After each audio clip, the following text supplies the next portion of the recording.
Okay, I guess we'll get the show on the road then. Thanks everyone for joining me on the Revolution Report for our live stream about Alexei Navalny, the protests going on in Russia, and where the Russian left stands. Now, I've only done a couple lives before, but I've kind of changed the way I'm doing things here. So now I'm doing the translation on my telephone. I think the graphics are better there. And I have my computer over here, which is off the screen, where I'm going to send links for some of the stuff that I'm talking about.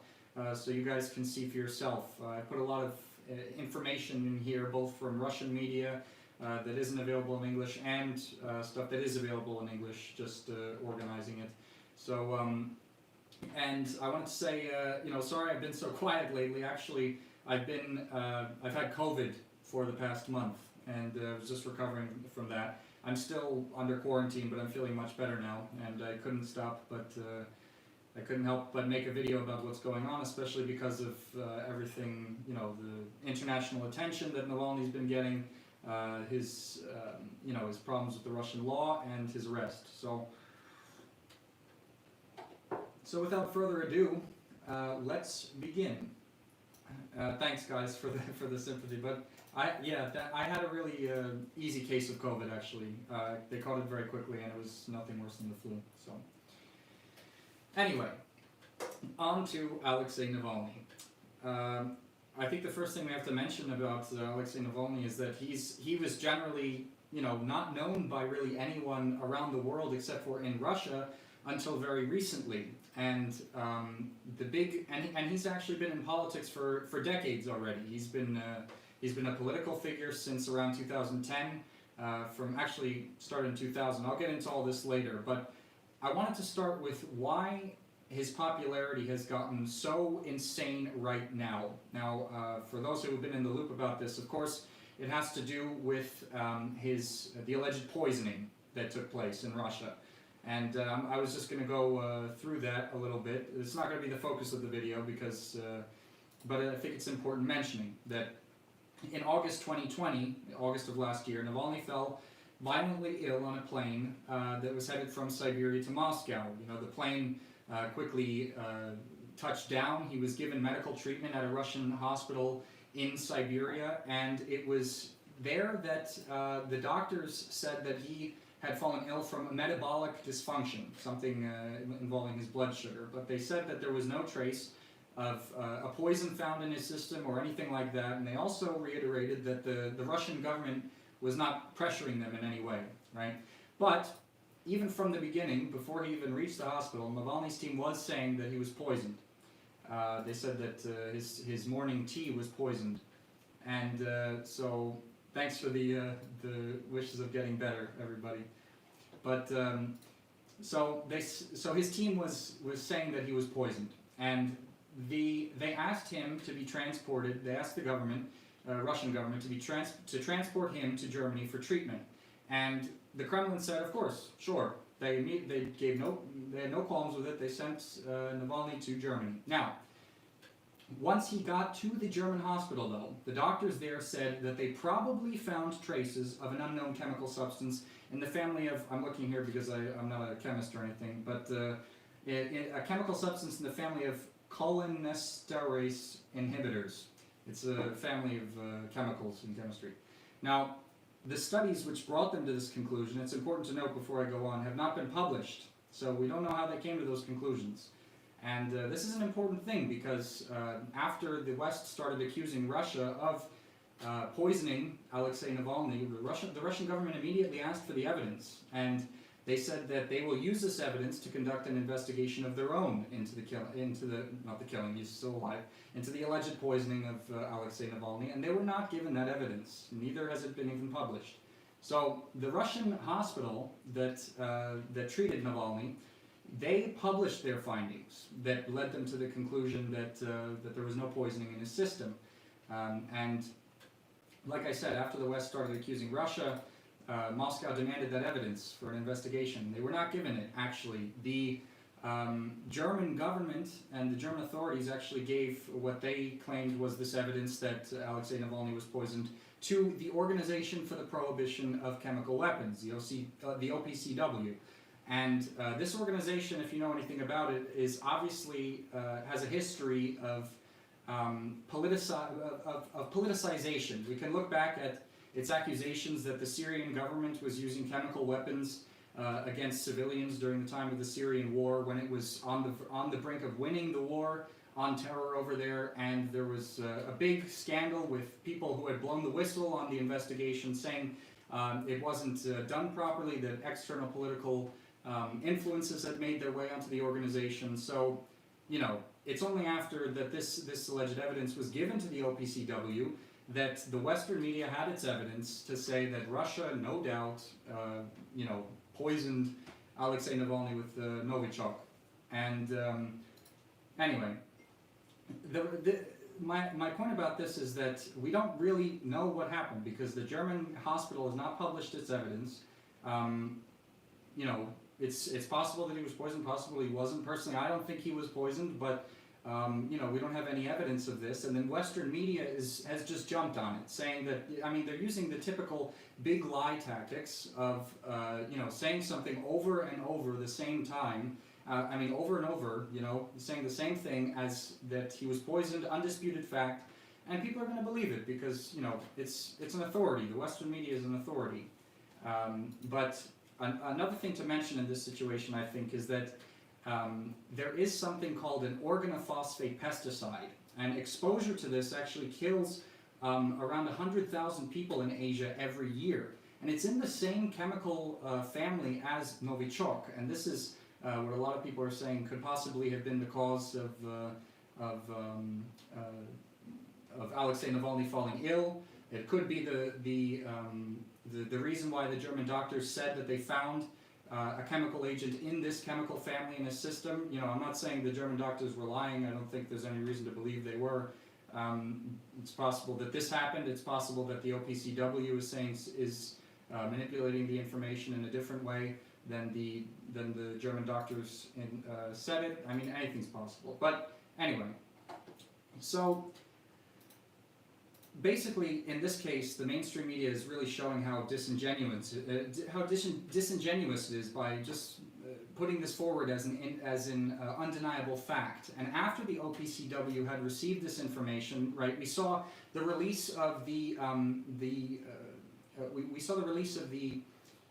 investigation, so-called investigation by Bellingcat, that was working with CNN and Der Spiegel and other Western media sources, where they claimed to have done an investigation that proved that the FSB, the Federal Security Bureau of Russia, had poisoned Alexei Navalny. Now, I think everyone watching this should go and read the investigation done by Bellingcat, because, I mean, see for yourself, it doesn't prove anything, assuming the information that they have, that they claim they took from the black market in Russia, the black market for information, that they said, they said in the report that Russia is just such a corrupt place that you can get secret information connected to FSB operations through corrupt officials on the black market. I mean, you can look for yourself to see how credible that is.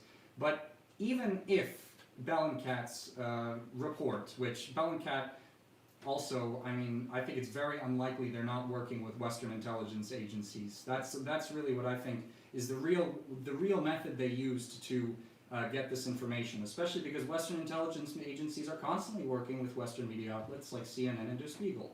But anyway, where was I? Got into a little bit of a rant there. Anyway, if we take the evidence, the so-called evidence that Bellingcat puts forward in their investigation at face value, all it proves is that the FSB was following someone in Russia who was on a probationary prison sentence, Navalny, which I'll get into that in a second, and has promoted illegal political activities in the past. To me, there's nothing strange about that. And they also had that funny phone call that Navalny claimed to have, where he claims to have had a casual conversation with an FSB agent for 45 minutes, in which this alleged FSB agent admitted to have poisoned him. Again, an FSB agent that is allegedly, according to Bellingcat, connected to a top secret chemical weapons department of the FSB. I mean, it's like the narrative, the Western narrative on Russia is either this country is this huge, scary, authoritarian place that has complete control over its dissidents, or it's just a corrupt collective of incompetent officials. Like, the narrative changes depending on what the Western media wants to say every 2 minutes, it seems like. Anyway, on January 17th, getting to the contemporary events, that's all I'm going to say about the alleged poisoning, everything that brought Alexei Navalny into the media as he's known right now. On January 17th of this year, he returned to Germany, to Moscow from Germany. And he was immediately arrested at the airport. I mean, everyone knew this was going to happen. It was really a political stunt for Navalny. He knew he was going to get arrested. He had released a video about Vladimir Putin and some, a bunch of expenses that he's made that he claims are corrupt and everything. He released this video around the same time that he's returning to the country, even though, this video has a lot of information. It was, 6 months to a year in the making. This was all an orchestrated kind of political stunt for Navalny, for him to look like a victim, But to get to the point of why exactly he was arrested, this has to do with his missed probationary hearings that were connected to his 2014, I don't know really how to pronounce this in English, actually. I've only ever said it in Russian, but Yves Rocher case, the company where Alexei Navalny and his brother were found guilty by the Russian government of embezzlement of money. So he's going to court on the 2nd of February he's going to court on the 2nd of February with regard to this violation of his probationary hearings, and the state basically wants to give him a reinstated sentence of 3.5 years. And now this is why the protests all over the country have begun. This is why this was the spark that started it. But before I go into that, I wanted to talk about Alexei Navalny as a political figure. Now, not why he came into popularity, into the media and everything, but what kind of political figure he really is. And there we have to start at the beginning of his, I'll speak a little bit louder for you guys, sorry. There I'm going to start in around 2000, when Navalny really first came into politics. He became a member of the Yabloko party. It means apple party. And this is a fairly liberal party. He was officially a member of even the left-wing faction of this party, and he was kicked out of it. And you might ask why? It's because of some pretty nasty ultra-nationalist rhetoric that he had been spreading. He said that Russia needs to stop feeding the Caucasus, saying that they're a leech on Russia and things like that. And he was seen flying even the Russian Empire's black, yellow, and white flag. I'm going to share a link in the description where the leader of Yabloko, this party that he was a member of, let's see. There's a link right now. You can take a look at it. The leader of Yabloko said why Navalny was kicked out of the party, and they said that infatuation with Navalny and membership of the party are incompatible. This was in 2013. So after he was kicked out of this liberal party, he started a movement called Narod, which translates to the people in English. And this movement was basically a nationalist movement that spent its time lashing out at migrants from the Caucasus, basically. For those who don't know, there's a lot of migration from the Caucasus and Central Asian regions into Russia because of basically the fall of the Soviet Union. When the Soviet Union collapsed, capital from the ex-Soviet region just began to concentrate in Russia, and specifically Moscow, and the process is still going on today. So I'm going to post a link to that in the chat right now. You could take a look. Okay. And so something changed in 2013. All of a sudden he decided that maybe his nationalist policies weren't, or nationalist viewpoints weren't so popular with everyone, and he changed his political course a bit to become a more general anti-establishment, anti-Putin kind of guy. But I'm going to put another link in the chat right now, which is his interview with Der Spiegel. in 2020, in which he reasserted that he's had the same political viewpoints he's had since the beginning he got into politics, even though he's turned down his nationalist rhetoric. And we'll talk more about his rhetoric later, because the nationalist rhetoric is one thing, but he's kind of trying to portray himself as some sort of liberal, some anti-conservative guy, but he's got very free market, pro-Western viewpoints that we'll go over in a sec. So, I mean, I wanted to talk about a little bit about his backing from the West. I mean, it's pretty obvious he is, as you can see in the media, but we've got liberal Western bourgeois politicians and intellectuals, you know, pushing this narrative everywhere. There's a tweet that might make you cringe a little bit that I'm sending in the chat right now.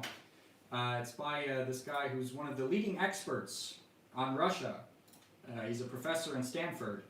And he's comparing Navalny to figures like Gandhi, Nelson Mandela, and Martin Luther King Jr. The usual idols, of course, that liberals use, and they don't even understand their backgrounds. I mean, this guy probably doesn't even know that Nelson Mandela was a communist, Martin Luther King Jr. was a socialist, Gandhi was an Indian nationalist. I mean, it's like part of this strange liberal narrative that they use when they want to effect regime change somewhere. We saw from Ukraine's foreign minister also threw in his support for Navalny. He said, "An enemy of the enemy is my friend." Obviously, talking about Putin. He's an enemy of Putin. We heard from Bill Browder just recently, who said that Putin's bank assets should be frozen. Now, for those who don't know who Bill Browder is, he is the son of Earl Browder, who was actually the General Secretary of the American Communist Party. It's a little interesting that he's not a communist at all. He became a finance capitalist, and in the 1990s he made tons of money through the speculation through financial speculation and selling the former industry of the Soviet Union abroad for huge profits. And now he's a wanted man in Russia. Actually, he was found guilty of tax fraud in the country, and he's living in the UK now, if I'm not mistaken. So he can't go back. So he's literally one of those oligarchs that Putin didn't want in the country anymore, stealing the country's wealth. But to be honest, it was always like this. I mean, Navalny always had these connections to the West. One example is his longtime association with a woman named Natalia Budayeva. And she was the supervisor of the Russian division of the Washington D.C. based International Republican Institute until 2012, and she went on to become the manager of an organization called the Free Russia Foundation. Now, both of these organizations have ties to the U.S. government, and get support from them and everything.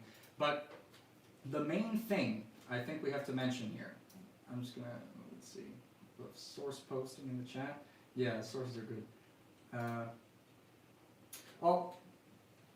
bad. Bill Browder is grandson of Earl Browder. Thank you, Andrew Jackson, for pointing that out. But the main thing about Navalny's support from the West has to do with something called the Yale World Fellows Program. It's the World Fellows Program. It's at Yale University. And you guys are going to find this interesting. So in 2010, basically, Navalny received a scholarship to study at Yale University's World Fellows Program, and he began his studies there. Now, this program is a 15-week-long biannual program, and it markets itself as a, quote, seminar for foreign future leaders. And all expenses are paid. The travel to this place, the travel to live at Yale University, the program expenses, everything is fully paid for by the university. And I can't say for sure, but I'm sure the U.S. government, I'm not sure.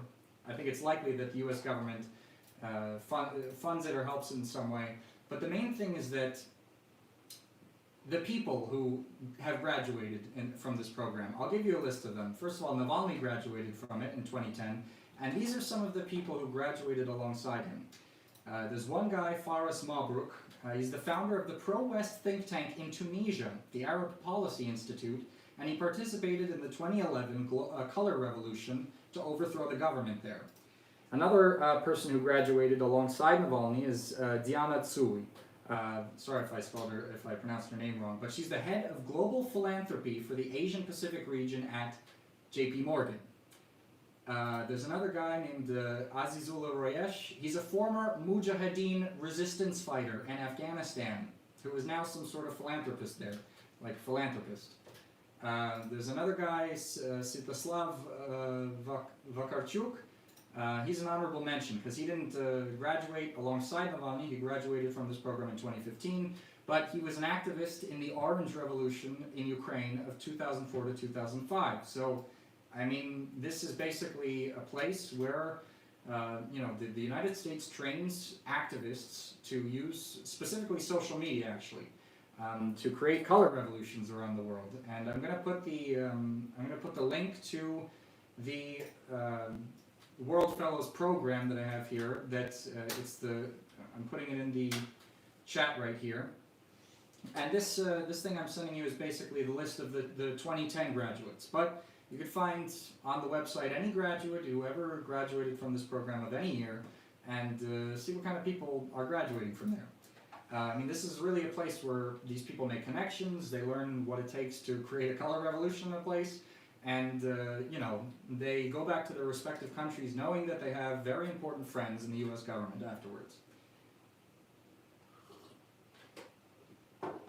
So, next, I want to talk specifically about these protests. So, as you've probably seen in the media, I mean, it's everywhere. There have been protests going on, not just in Moscow, not just in St. Petersburg, but all over the country in Russia. It started last weekend, and they're enormous. I mean, I think the last time we saw these kinds of protests were 2 election cycles ago when Putin won the election.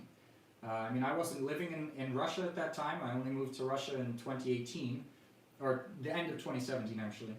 But I remember seeing them in the news, and I know that these are definitely the biggest protests that have taken place in the country since I've been here. Thousands have been arrested, and the reason for that is because all of these demonstrations have been organized illegally, and of course that's on purpose. They've been organized illegally by Navalny supporters over social media, and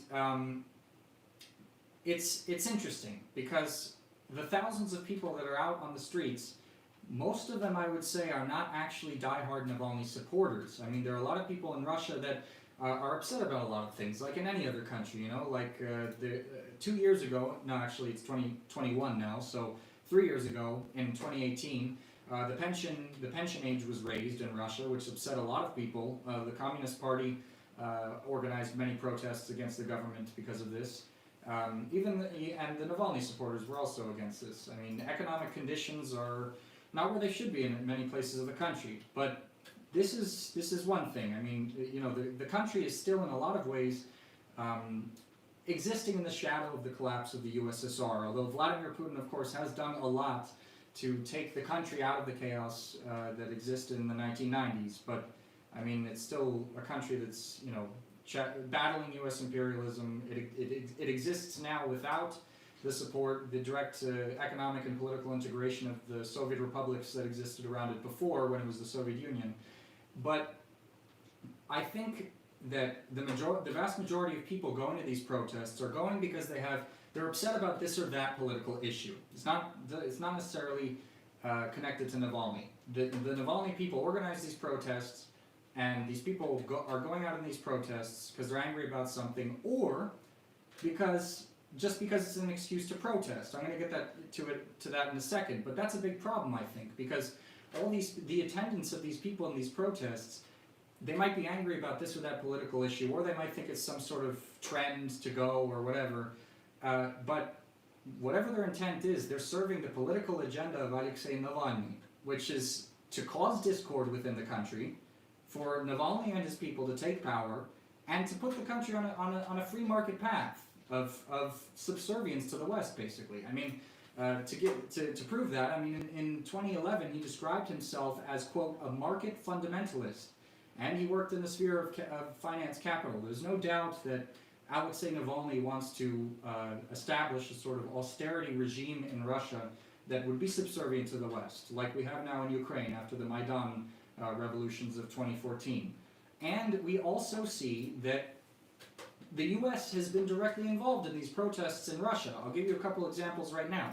So, okay, I'm going to send a link that is in Russian, but maybe you guys can translate it using Google Translate or something. In this video, the reporter who's for the first channel of Russian television, he did an interview with some of the people in the protest who absolutely didn't even know why they were there. I mean, they had seen it on social media, and he talks a lot about how just creating a social media trend about these protests is bringing a lot of people into the pro-Navalny fray, basically. But it also talks about how the U.S. is involved in these protests, and for those that aren't fluent in Russian, I'm just going to shortly describe what they talked about in this.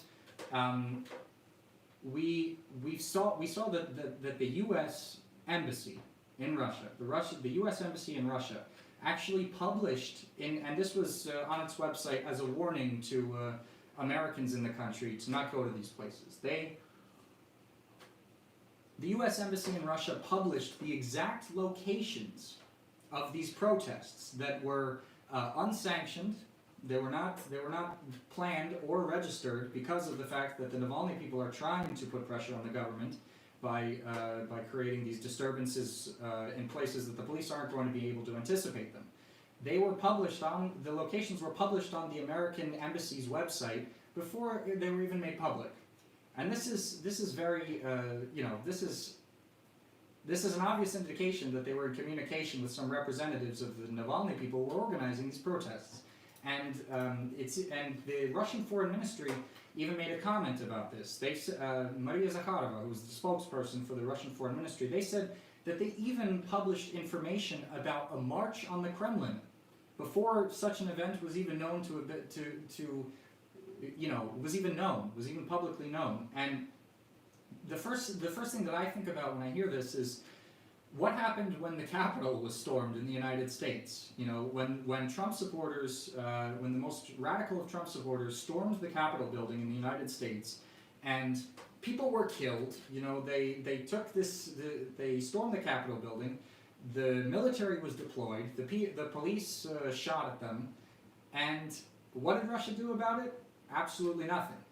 Russia does not meddle in American politics when literally the Capitol building of the country is being seized by people that the FBI later went on to describe as domestic terrorists.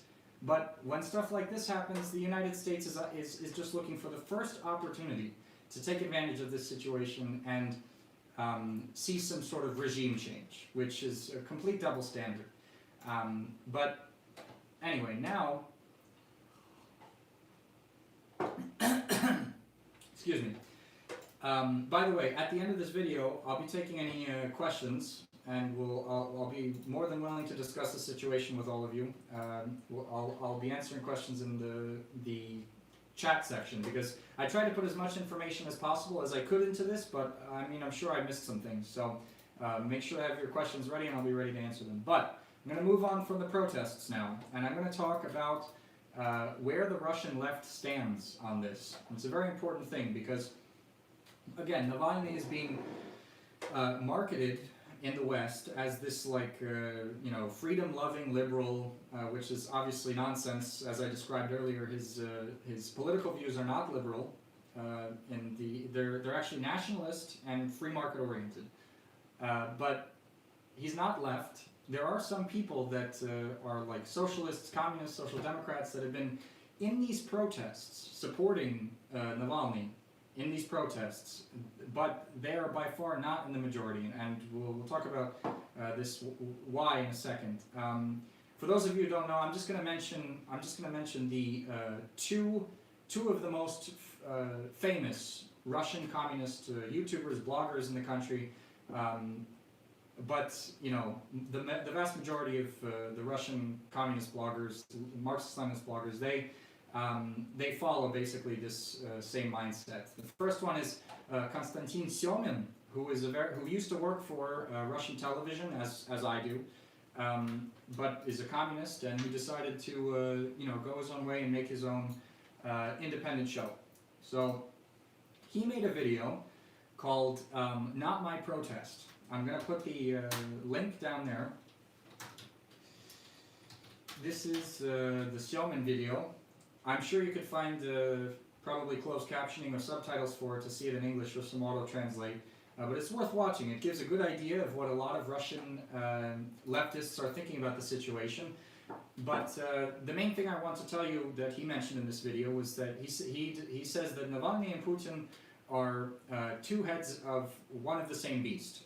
I don't exactly agree with this, but I do think that the point he's putting across is generally correct. I mean, Putin represents the interests of national capital in Russia, and Alexei Navalny represents the interests of international capital, the capitalists that are on the side of the Western banks, the ones that were in power in the 1990s, that were put in power after the fall of the Soviet Union, when the United States basically held the new Russian government's hand in writing its constitution. These people were basically kicked out when Putin came to power. It's called, Putin basically told them, you either get with the program of my government, and that means no more of this foreign bank speculation in the country, selling off the country's resources to Western banks for pennies on the dollar, or we're not gonna be on friendly terms. So this is the difference between these two camps, right? And this is what Konstantin Siomin is talking about.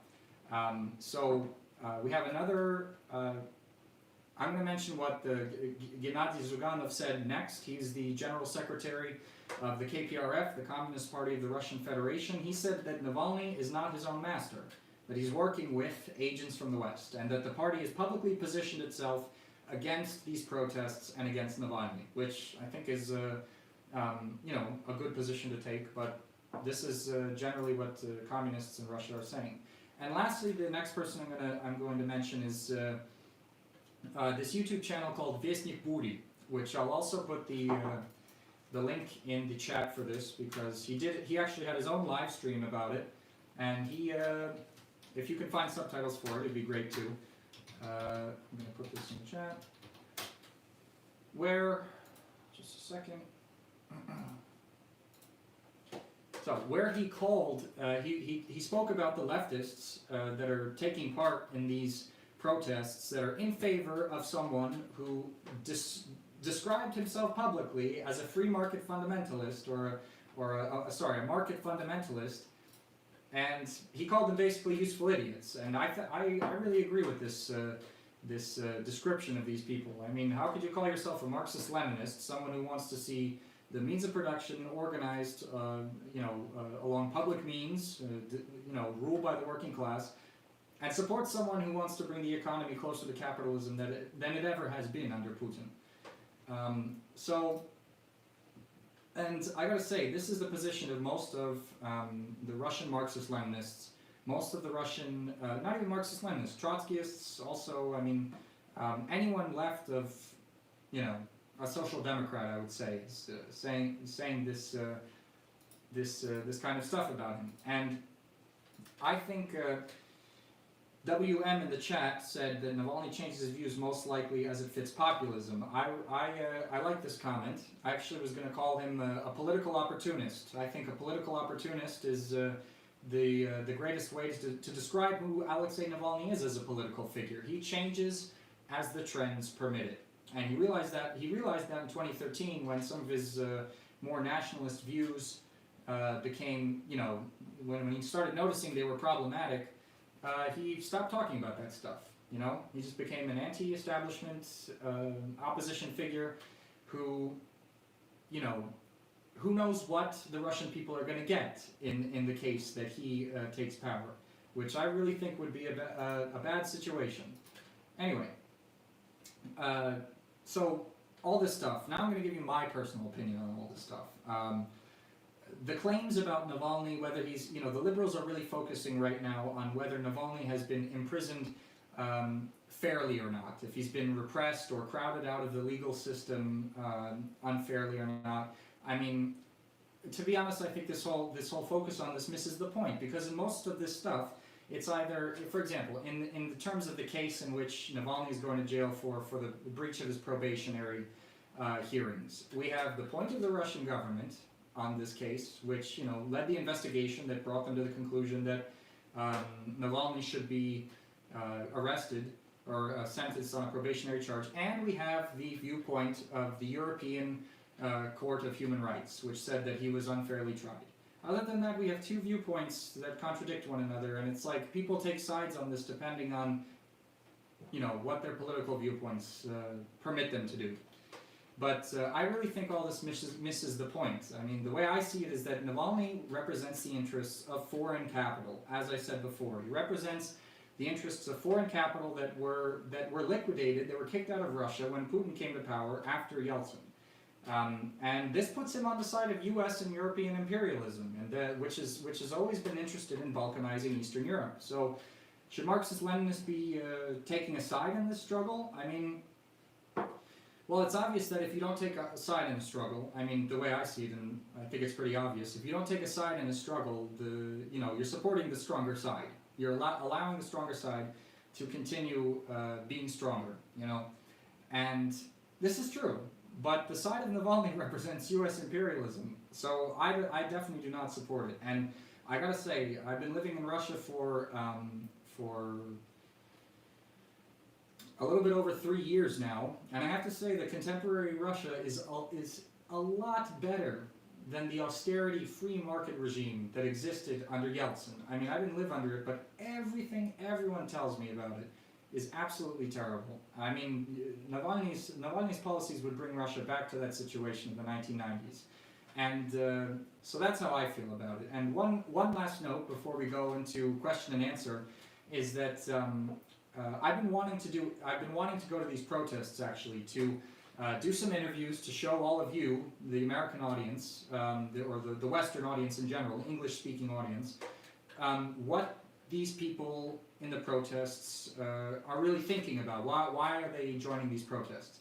The reason why I haven't made the video immediately is because, like I said at the beginning of this video, I've been suffering from COVID. I mean, I'm pretty much better now, but legally I'm still in quarantine.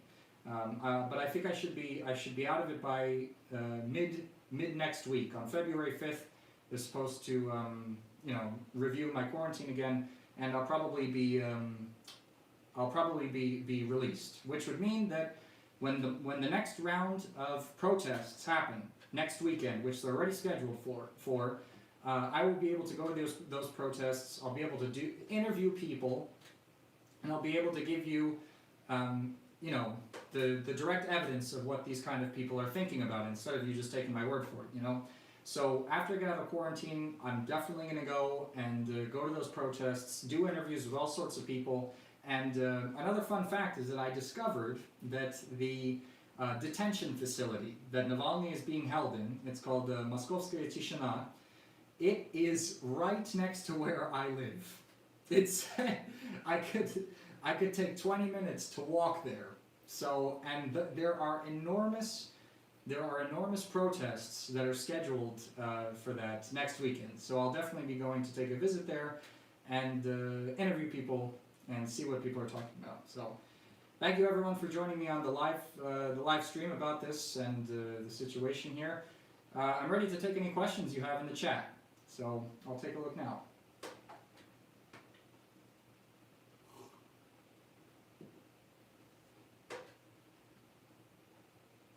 Oops, Matroska, Matroska Tishina, yeah, thank you. Citrus analogous, good sir. Many have said that crowd going out on the streets are not so much pro-Navalny as they are anti-government. What is your perspective? That's a very good question. Like I said in the beginning, I mean in the middle of the stream, I think a lot of people out there are not necessarily pro-Navalny but anti-government. I think the vast majority of them are. But I think that the people that are going out for these protests right now, whatever the intent of them that they have going to these protests, it's serving the political agenda of Navalny's camp, I think, and I don't really support it, but that's just my take on it. But I do think that the grievances that many Russian people have, about the economic situation in Russia is of course warranted. But protesting for Navalny, this is going to have a completely different outcome than solving the economic situation in Russia. So.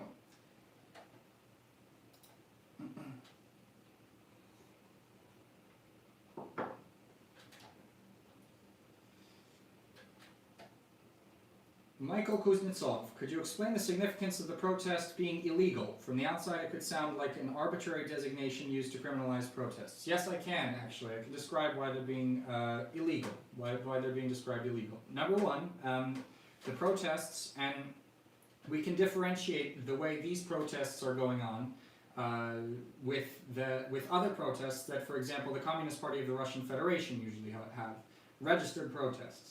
These protests are illegal because they're not being registered, and the police don't know where they're taking place before they actually take place. They're officially considered unsanctioned protests, and this means that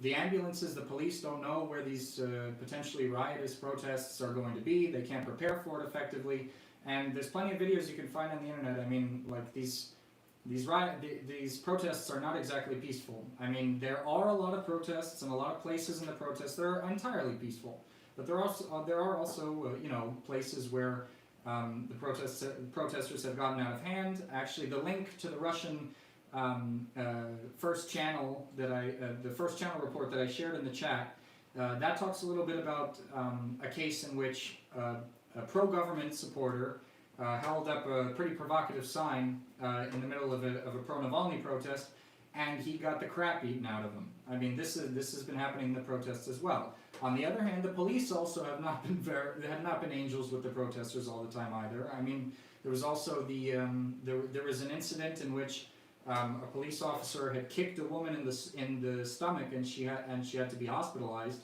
but this became news, and actually that police officer actually went to the hospital to apologize, and the woman said that she forgave him. But so, this is the main reason why they're considered illegal protests, because they're unsanctioned, unplanned, and this is also why it's a bit strange that the U.S. Embassy in Russia knew the locations of these places of the locations of the protests before they had even taken place. The Russian government didn't even know the locations of these places, and this is another reason why unsanctioned protests here, it's dangerous.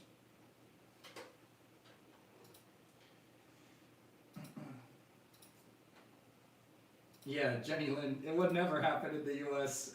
for someone to get kicked in the gut by a police officer and then receive an apology. The cop would probably tell her, "You're lucky I didn't shoot you." Jeez. Why do Russian media seem to care so much more about freedom of speech in America than they do in Russia? I mean, I'm not sure how to answer that question, to be honest. Russian media doesn't really focus so much about freedom of speech in the United States. And, I mean, just in my personal experience, I feel like I personally have had more freedom of speech in Russia than I did in the United States. I mean, things are... you can basically say whatever you want. Does your employer know that about your views and activities outside of RT? How do they react? Yeah, I mean, they know of my political views, but RT is, one of the reasons I love working at RT, and I think it's a great channel, is because it's a channel that allows you to have, whatever political views you want. I mean, could I be a Marxist-Leninist and work at CNN, MSNBC, or Fox News? I think not. I mean, all different types of people work at RT, and it's because the point of RT International is to spread the opposition views in the West that are not being covered by the mainstream media. And that might be far left, that might be pro-Trump, that might be, libertarian, that might be communist, whatever. We have all different types of people from all over the political spectrum on our channel that, that aren't covered in the mainstream media. My bosses know I have the Revolution Report YouTube channel. They know I'm a Marxist-Leninist, and they're like, that's your right. And that's one reason why I feel that in Russia there's more freedom of speech than in the United States.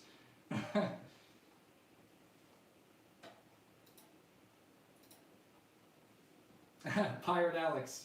I wish I had a Lenin bust. Yeah, you know, when I was living in the United States, I didn't have one. It's really hard to find a Lenin bust, but you can find them anywhere in Moscow. They're everywhere. It's one of the good things about living here.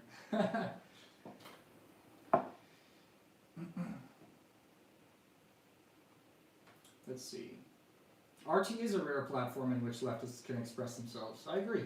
I mean, if you watch RT America, you'll see pro-Trump people, you'll see Watching the Hawks. It's a leftist channel, a leftist TV show, I should say. And I really love RT. I hide nothing of my Marxist-Leninist views from them and everything, so...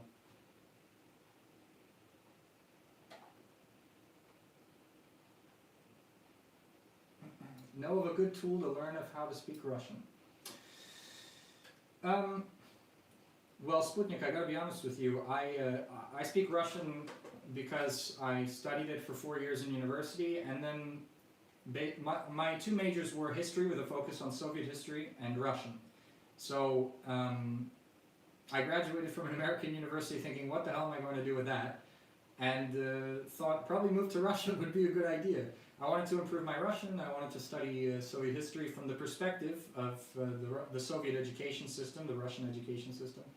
And I feel like I've achieved those goals, because another thing I realized is that you want to learn a language, you have to go to the country and have everyday situations with people and get embarrassed all the time.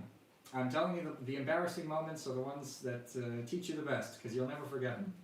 But anyway, Duolingo actually is a good tool. Once you have the basics down, I think Duolingo is very good. But there's like a ceiling to it. I used it for a long time, it was helpful, and then I completed it and it wasn't helpful anymore. But. Would you send a Lenin bust to some of your more dedicated subscribers? Perhaps a Patreon special? You know, I was thinking about that. For anyone who might not know, I do have a Patreon, but I've been really behind in developing it, putting together programs. Same with my website. I'm still putting my website together, but I promise all of you, I promise my viewers, that when Patreon does get up and running, and I can start having like special programs for my dearest Patreon subscribers, I will send people Lenin busts. That is a guaranteed. Even the people halfway across the planet in the United States. Do you think Navalny actually has any leverage going forward? No. My assessment of the situation is that, I mean, these protests are going to fizzle out. I mean, people are going to get tired and basically go home. I mean, there's not a mass movement like with grassroots organizations all over the country in support of Navalny. It's just not the case. Navalny's organization is smaller than the Communist Party of the Russian Federation. It's smaller than the Liberal Democratic Party of Russia. I mean, his following is actually quite small, and that's why it's quite impressive that the protests have gotten to this size. But I don't think they're going to go anywhere. I think things are going to eventually calm down again.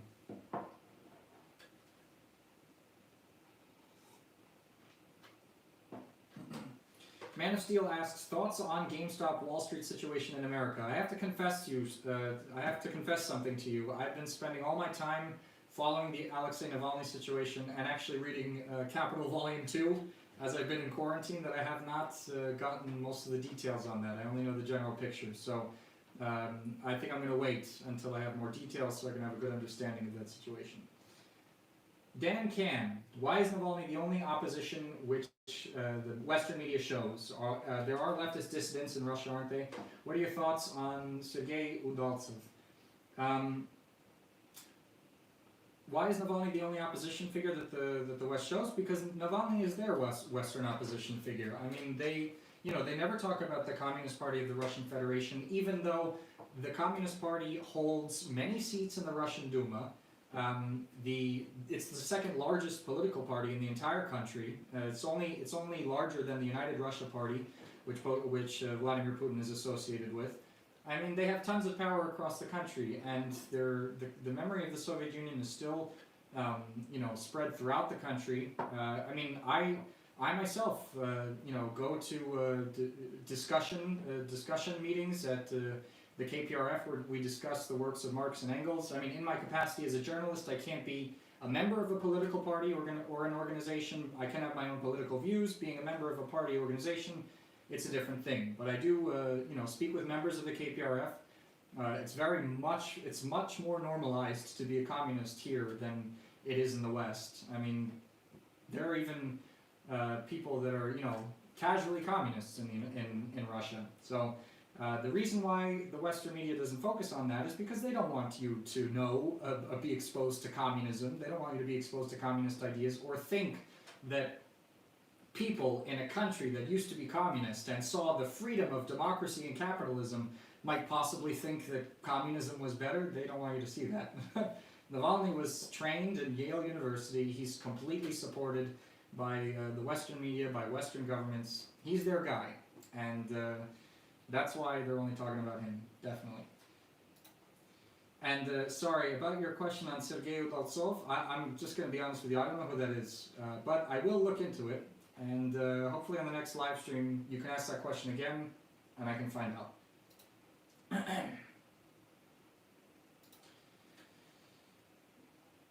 I think these protests replicate the Belarus situation. I mean, I agree with you, to be honest. And I think the same thing is going to happen with them, to be honest. I mean, there's protests still going on in Belarus, but they've largely fizzled out. And it's because the population is not, like, so hard-lined against Lukashenko. I mean, conditions in Belarus are, not obviously not ideal, but Belarus did not go through the corrupt 90s that the other countries in Eastern Europe and Russia went through. And Lukashenko is one of the main reasons for that. I mean, people are upset about economic conditions there, and that's completely understandable. But usually, if protests like these that create a hype basically around people's economic dissatisfaction, if they don't win very quickly, they usually fizzle out and die. Let's see. What's the deal with the KPRF? Does it have multiple factions with different perspectives and views? This is an excellent question, actually. This is an excellent question. The KPRF does have, they're not officially factions, but I would say the KPRF does have a wide spectrum within it. It's not the Soviet Communist Party, where everyone's just in line with the party program. There's people from revolutionary Marxist-Leninists to social democrats who just want to see some government reforms. All of those people exist in the KPRF. And I wouldn't be able to tell you what ideas make up how much of the party or any of that. I haven't done statistical studies of the party, but as the people I've met are, Marxist-Leninists who want to see, socialism in the country, ruled by the working class, and they just don't really know how to achieve it yet. Like all other communist parties around the world. I mean, we're in a philosophical crisis right now, and nobody really has the answers.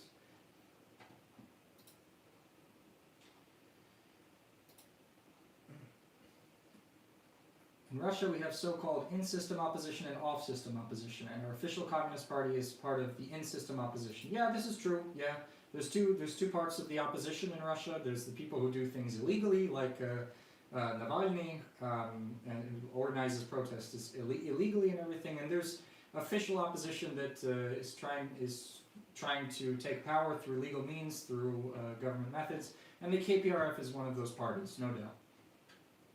It is a shame that Americans think Biden is a Marxist. I agree. Let's see. Take some more questions here.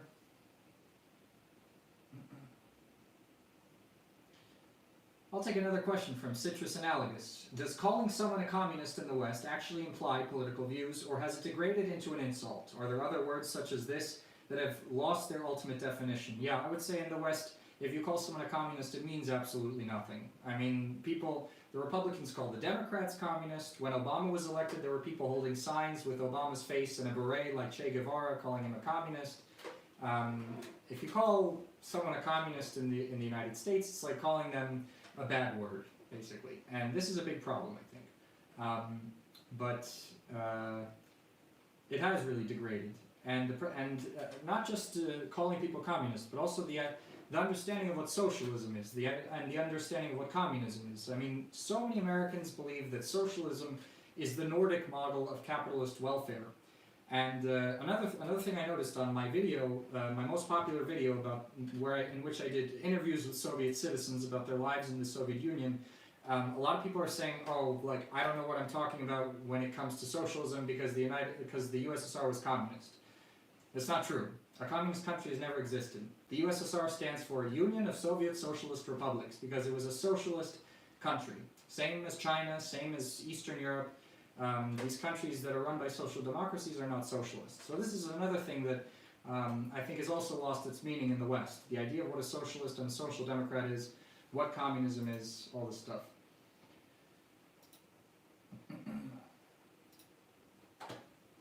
Is it safe to travel to Russia if you're LGBT? I would love to learn Russian, but I don't know if it would be fruitless if the country is hostile to my identity.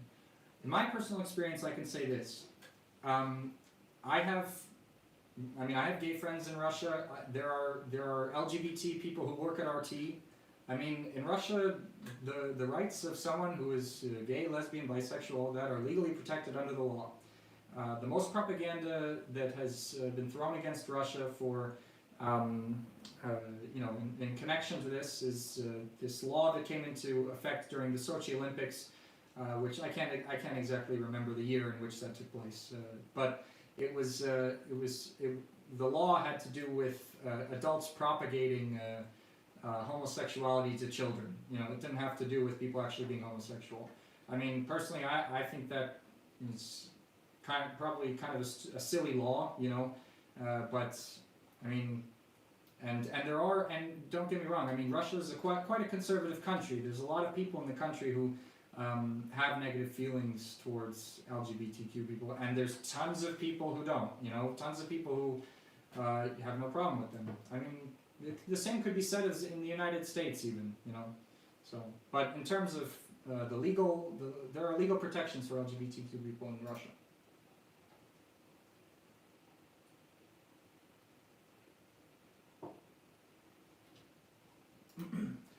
Are there Trotskyists in the KPRF?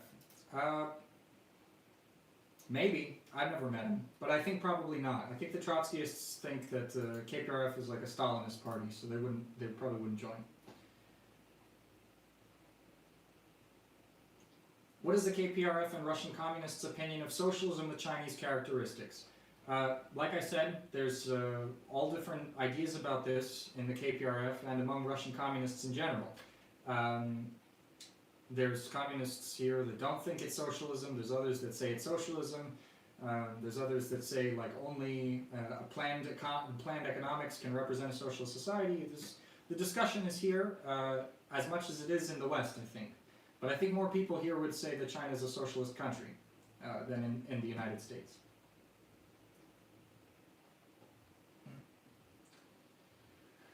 Do you think Putin is embarrassed now that Lukashenko is the big brother talking down to him from the position of experience? I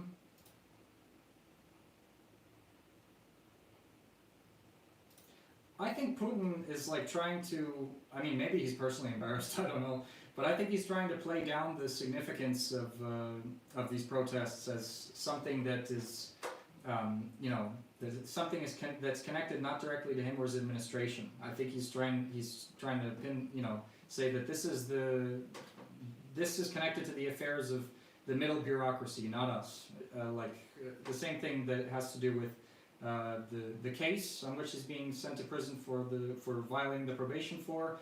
Putin has made a statement that this isn't. I don't have anything to do with this. So I think he's just trying to wipe his hand clean of the affair and to let the bureaucracy handle it.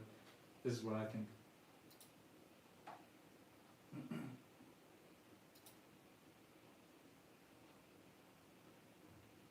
Do you think Communist Party will ever be pro-LGBT? I consider Navalny's and others' support for LGBT to be disingenuous. I think the thing to be, I think that the thing to understand here is that LGBT politics, like it is in the West, is not really it's not even really in the public discourse in Russia so much. I mean, liberals talk about it, yeah. I don't really know Navalny's stance on it, and I know that the Communist Party just doesn't really take a firm stance on it. Like, they're not anti-LGBT, they're not anti-gay people, of course, but this isn't part of the mainstream political discourse in Russia as it is in Western places. Now, is that a good thing or a bad thing? I mean, that's up for you to decide. I mean, to be honest, in this sphere, I don't have strong opinions on it. I think the main problems right now around the world are primarily economic and class based.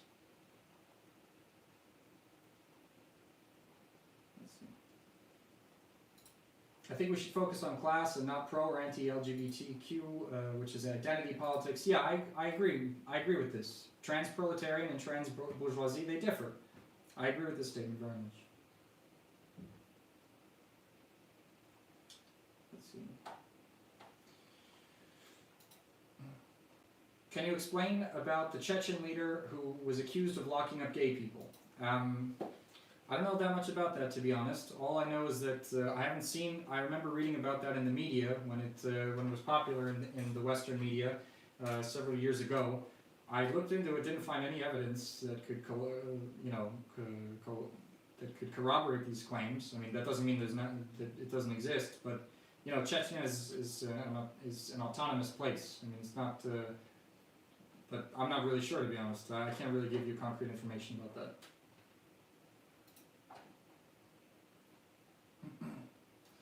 The strongest political organization currently in Russia is no doubt the United Russia Party.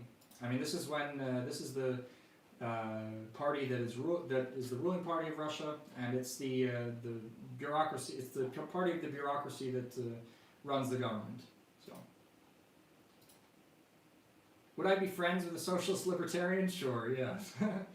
I think it's better to be friends with socialist libertarians and people on the left than to be enemies with them. A lot of the current divisions of leftists are from like the 20th century that aren't even relevant anymore.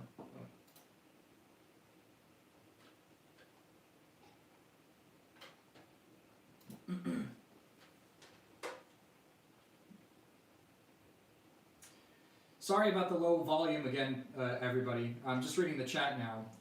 I had expected for new equipment to come in today, and it didn't make it. But the next stream, there definitely will be excellent sound, excellent video quality, and everything. So don't worry. What do I think of Dugin? I'm still in the process of reading his works. So far, I only like his idea that connected to to unipolarity, a world of unipolarity being an enemy of anyone who's not a U.S. imperialist. I agree with this, and I think the concept of multipolar world is a very good one.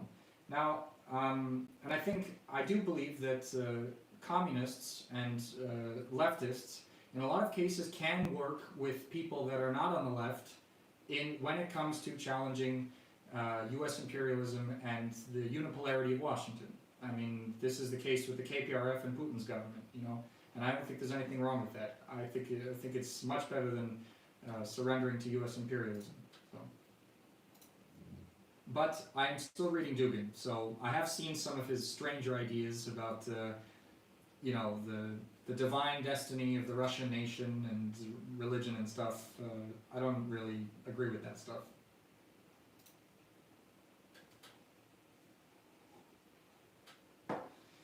My favorite Soviet leader after Lenin and Stalin. Andropov was a good leader, I have to say.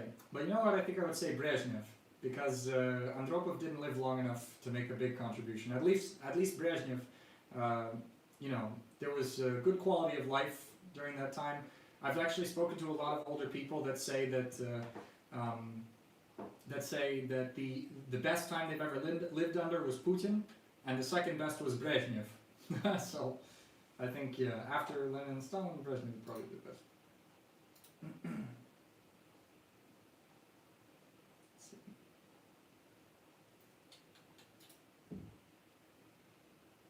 Oh, not strongest, but strangest. I'm sorry, the strangest political formation in Russia.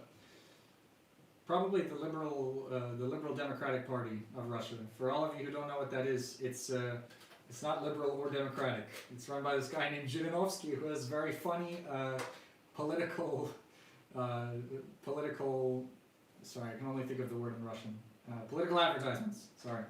Yeah, his party is very funny. He's like a character, a very colorful political character. What do you believe would be the best possible political outcome for these protests in Moscow? I mean, the best political outcome for the current protests, I think, would be for them to go away, to be honest, because if we look at them, there's only two possible outcomes. I mean, regardless of the people going to the protests because they have genuine gripes with the Russian government or not, or supporting Navalny or doing this, there's two outcomes from these protests. I mean, they can bring Navalny to power or they cannot. And, you know, I would much rather live in the way contemporary Russia has been with all its problems than what Navalny is suggesting bringing to the country. But that doesn't mean there's not problems and that there needs to be a lot of things fixed, you know.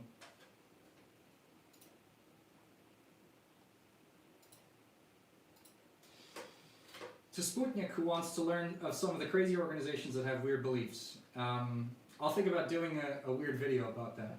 I need to look into them a bit more, because usually when there's like strange political organizations, like like Jehovah's Witnesses, for example, they're banned for some reason, like taking money for the West as like a front for Western imperialism or something. But I can look into it. We'll see.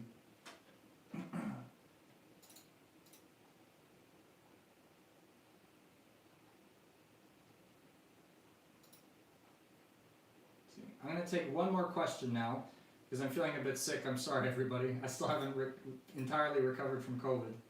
But I'll answer one more question here.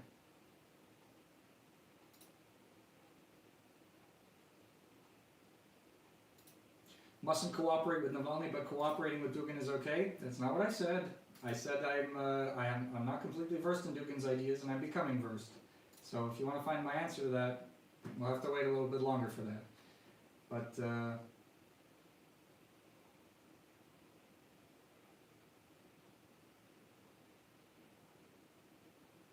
let's see. All right, I'll answer this last question. What was your favorite resource when you learned Russian? My favorite resource was Soviet movies. They're amazing, and and also books from the Soviet Union that were written in the 1920s and the 1930s. Why? Because during the 1920s and the 1930s, the country was only just becoming literate. Lenin's wife was actually Nadezhda Krupskaya. She was she oversaw much of the program against illiteracy that the government was doing in the 1920s and 1930s. So people were just being able to learn how to read, and there's a lot of books about communism, there's a lot of books about history and everything that are in very simple Russian, that are intended for people who just learned how to read and write, can read. So this was very useful for me, actually. And also Russian Soviet movies, because Soviet film was the golden age of Russian cinema. And they have great stories, and it's a good way, obviously any sort of visual movies or TV series are good to learn the language from, because you can see how native speakers are speaking. So I really like that. I loved Soviet movies and books from the 1920s and the 1930s. So anyway, unfortunately we're going to have to stop it there, but I enjoyed very much answering your questions. I hope you all enjoyed the stream, and make sure to like it, share it, subscribe it, and subscribe to my channel if you like this kind of content. Like I said, new technology is coming in. I'm going to have I already have a good microphone that I can't hook up to this camera yet, and once I have the equipment to hook that up, I'm going to be doing streams a lot more often. It's going to be better quality. And another thing I want to mention is that I just received Russian citizenship, which means that I can now leave the country and come back to it freely, even though the borders are closed because of COVID-19. This means that for those of you who have been following my channel for a while, the project I had in mind of going to Lugansk and Donetsk and interviewing people about what they thought about socialism, living under the Soviet Union. This is not Moscow. This is the province, you know, where people were not living the high life. They were living like ordinary Soviet citizens. I can go there now and find out what they think about it. And I'm going to make several videos for all of you, interviewing them about that, and probably also about the current situation in Lugansk and Donetsk. So definitely keep following my channel for all that. I appreciate all of you following. We're almost up to 5,000 subscribers, which is an amazing achievement. And I'm going to finish up my website, get the Patreon going, and yeah, we're going to grow this channel a lot more. So thanks for tuning in, and workers of the world unite.